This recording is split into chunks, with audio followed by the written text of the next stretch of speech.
What's the meaning of colloquialism?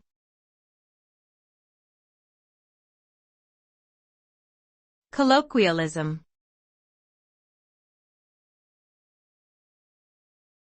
Colloquialism.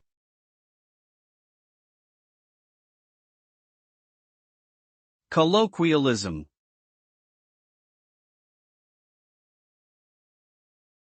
Colloquialism.